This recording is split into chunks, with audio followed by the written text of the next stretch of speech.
Tile लगाने से पहले ये चीज़ें चेक कर लेनी है कि सही तरीके से आपकी टाइल बैठ रही है या नहीं बैठ रही है। टाइल के दोनों जॉइंट में स्पेस आनी बिल्कुल नहीं चाहिए। पेपर जॉइंट आज के समय में टाइल्स आती है और देख सकते हैं कुछ जगहों पे टाइल्स अच्छी तरीके से चिपकी हुई है और कुछ जगहों पे टाइल्स में कॉर्नर पे स्पेस आ रही है।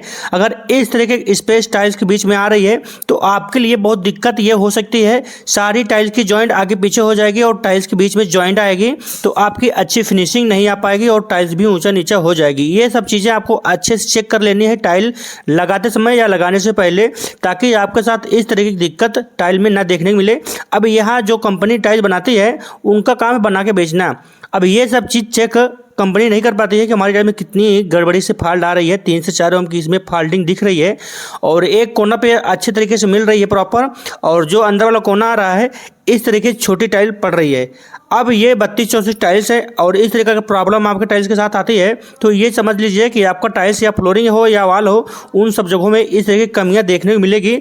और जब आप फ्लोर लगाते हैं या वॉल लगाते हैं तो आपको ये चेक कर लेनी है कि आपकी फ्लोरिंग में जो क्रैक्स वॉल पे आती है ये किन कारणों से आती है और इसको ठीक कैसे करना चाहिए, जिस कारण से नहीं आना चाहिए। और ये सामने देख सकते हैं ये सारी टाइल्स बाहर दीवार से निकल के आ रही है और यहाँ पास भी देख सकते हैं ये जो सामने देख रहे हैं इस जगह पे देखिए टाइल्स निकल के बाहर गिर भी चुकी है। ये सब कारण टाइल्स जो सीमेंट से लगती है ये उन सब कारणों से होता है। ये सब चीज़ों से आपको बचना चाहिए और आप ऐसे टाइल्स लगवाएं जिसके कारण से टाइल्स कभी निकल के बाहर गिरनी नहीं चाहिए। सीमेंट बालू से अगर आप टाइल्स लगाते हैं तो आपके साथ ये प्रॉब्लम आनी ही आनी है। ये चीज़ें आप ध्यान दें टाइल लगाने से पहले या टाइल लेने से पहले, ठीक। और जब भी आप टाइल्स आपके घर में लगा ले मिस्त्री तो आपको अच्छे तरीके से हर जगह प्रॉपर चेक कर ये लेनी है कि टाइल्स में कहीं साउंड आनी नहीं चाहिए। और यहाँ पास देखिए सीमेंट में जितनी भी टाइल्सें लगी हुई थी ये सारा वहाँ का एरिया क्रैक सीमेंट हो चुका है, इस कारण से हमारी टाइल्स निकल के बाहर गिरती है। ये चीज़ें आपको ध्यान देनी है। और दूसरी चीज़ दोस्तों, आप सिरामिक छोड़ के अगर विट्रीफाइड स्टोन टाइल्स लगा रहे हैं तो ये चीज़ आपको 100% गलती नहीं करनी है कि सीमेंट से आप पाए और लाए और दे दिए मिस्त्री उठा के चिपका दिया। ये गलती आपको नहीं करनी है। जब भी विट्रीफाइड स्टोन टाइल आप लगा रहे होते हैं तो ये चीज़ ध्यान देनी है कि आप एडेसिव से ही टाइल्स को लगवाइएगा, तब जाके आपका टाइल्स निकलेगा नहीं। एक चीज़ और ध्यान देनी है, मिस्त्री अच्छे से लगा पा रहा है या नहीं लगा पा रहा है पहले आप चेक कर लें। और मिस्त्री उसमें सीमेंट बालू केमिकल में ना मिक्स करे, नहीं उन सब कारणों से हमारा जो टाइल्स लगेगा बाद में वो सीमेंट वो जो एडिसिव होता है वो कमज़ोर हो जाता है और उस कारण से हमारा टाइल्स निकलने के चांसेस बढ़ जाएंगे। ये चीज़ ध्यान देनी है जब भी आप केमिकल से टाइल्स लगवाएं या फ्लोर हो या वॉल हो, उन सब जगहों पे आपको ये चीज़ें नहीं ऐड करनी है। और यहाँ सामने देख सकते हैं आपकी जो कुछ दिन बाद टाइल्स क्रैक भी हो जाती है, इसका क्या कारण हो सकता है। ये दोस्तों जो सिरामिक टाइल्स होती है वो मिट्टी की बनी हुई होती है और बहुत ही नॉर्मल हल्की टाइल्स होती है। ये जितनी भी वॉल पे लगी हुई है ये सारी वॉल की टाइल्सें छोटे छोटे देख सकते हैं क्रैक्स इसमें पड़ने लगते हैं धीरे धीरे कुछ दिन के बाद, 8 से 10 साल के बाद। इसका कारण यही है कि ये जो सीमेंट बालू से टाइल्स लगी होती है और जब सीमेंट बालू जितना पुरान होता है और जितना ये सूखता है, ठंडी मौसम गर्मी जो भी बरसात आते हैं मौसम बदलते रहते हैं, उन सब कारणों की वजह से सीमेंट सूखता रहता है या फैलाव होता रहता है। तो उसी कारणों से दोस्तों जो टाइल्स होती है वो क्रैक होना चालू हो जाती है और जब क्रैक होना चालू होती है तो हमारी टाइल्स में साउंड की ये आवाज़ आना चालू हो जाती है और जब साउंड में आवाज़ आती है तो उसके कारण से ही टाइल्स पकड़ कमज़ोर हो जाती है। ये चीज़ ध्यान देनी है। अब यहाँ पास देख सकते हैं ये जो सामने देखते हैं ये केमिकल पे टाइल्स लगी हुई है और अगर केमिकल पे लगी हुई टाइल्स पे अगर साउंड आप चेक करेंगे तो आपको साउंड देखने को नहीं मिलेगा। केमिकल पे टाइल्स लगाने के बाद कैसे उसको चेक किया जाए कि वो सही तरीके से टाइल्स लगी है या नहीं लगी है, वो भी आपको पता ही होना चाहिए। अब यहाँ सामने देखिएगा ये बड़ी साइज़ की टाइल्स है फ्लोरिंग पे जो लगाई जा रही है।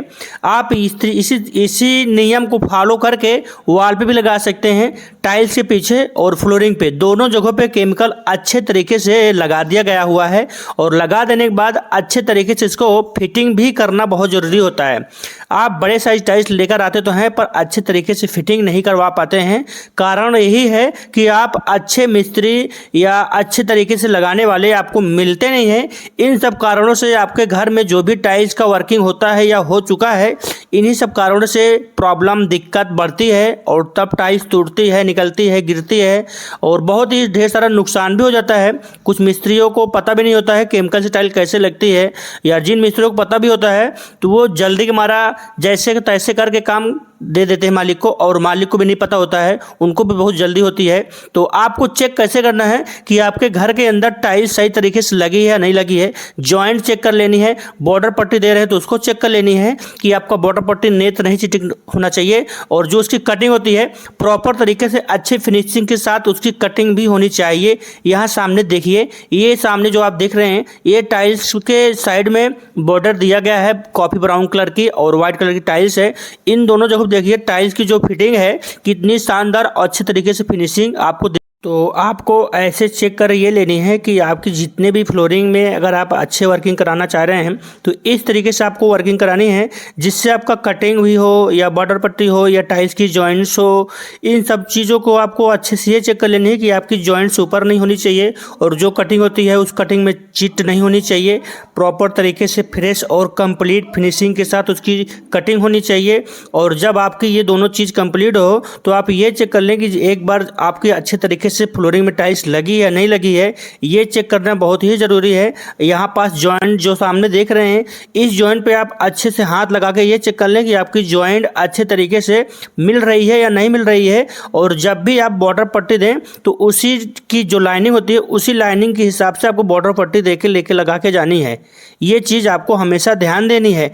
यहीं पे आपकी गलतियां होती है और मिस्त्री आपको यहीं बेवकूफ़ बनाता है, जिसके कारण से आपको पता ही नहीं चलता कि कहाँ पास कैसे क्या वर्किंग हुई है। बस आपको सीधा सीधा दिखता है कि हाँ टाइल्स हमारे घर के अंदर लग चुकी है, अब सारा काम फिनिश हो गया है। इसके अंदर कमी क्या हो जाती है, कौन सा वो कमी होता है जिसके कारण से आपको पता नहीं चलता है, इन्हीं सब पे ये वीडियो बन रही है दोस्तों। और इस वीडियो अगर आप पसंद आ रही है तो वीडियो को लाइक कीजिएगा, चैनल पहली बार है तो प्लीज़ सब्सक्राइब करना मत भूलिएगा। और दोस्तों आपको कोई कमेंट सवाल है तो आप बिल्कुल कमेंट सवाल कर सकते हैं, आपका मैं सीधा आंसर आपके इनबॉक्स में दे दूंगा। ये देख सकते हैं। अब जब आपका पूरा फाइनली काम फिनिश हो जाए तो आपको इसमें सफाई एक बार अच्छे से करा के और इसके जो भी जॉइंट्स होते हैं उसमें अच्छे तरीके से एक बार ग्राउटिंग एडमिक्सर मिला के ग्राउटिंग कर देना है, जिसके कारण से आपका एकदम मस्त पॉपुलर वेस्ट वर्किंग देखने को मिल जाएगी इस फ्लोरिंग में। ऐसे आपको सभी टाइल्स पे, वॉल पे हो, फ्लोर पे हो, सभी जगहों पे आपको अच्छे से चेक कर लेनी है कि इसमें कौन कौन सा चेक करने का तरीका होता है, जिसके कारण से आप अपने घर के अंदर फ्लोरिंग चेक कर सकते हैं, वॉल चेक कर सकते हैं। ये टाइल टेक्निकल चीज़ होती है दोस्तों, जो हर मिस्त्री आपको बताएगा नहीं और काम करके निकल जाएगा। तो ये सारी गलतियाँ मिस्त्री आपको बताएगा नहीं। ऐसे वीडियो देखने के लिए दोस्तों मेरे चैनल को सब्सक्राइब प्लीज़ करना भूलिएगा नहीं। ओके बाय दोस्तों।